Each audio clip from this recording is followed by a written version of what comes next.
Hi guys from the Thoughtful Gardener. I was able to go to a seed swap over the weekend and that was a ton of fun. I got lots of really cool seeds that I normally would not have. But one of the challenges of seed swaps is you don't know the viability of the seed. In this case, I've got Korean red eggplant. It needs 8 to 12 weeks inside before it can go outside, and so I'm going to grow those.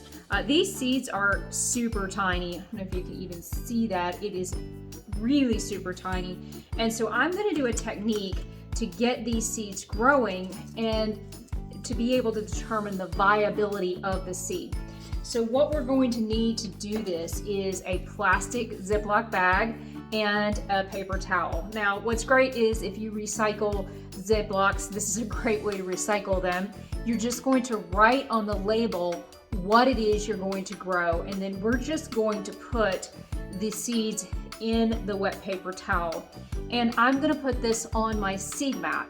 Now, that's gonna probably be a little bit warm for our seeds, so I'm going to wrap it in a towel, and then I'll just stack the seeds accordingly. And we'll be checking on them based on how quickly they germinate. And once they start to germinate, then I'll be able to plant them in my medium. But this is going to give me an idea of the viability of these seeds, because some of the seed packets weren't necessarily from this past year.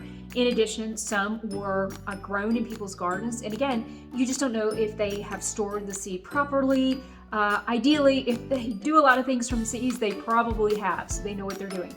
So I highly recommend that if you are not sure about viability of seeds, this is a really great way of getting them to grow for you by doing them in a baggie first to see how viable they are.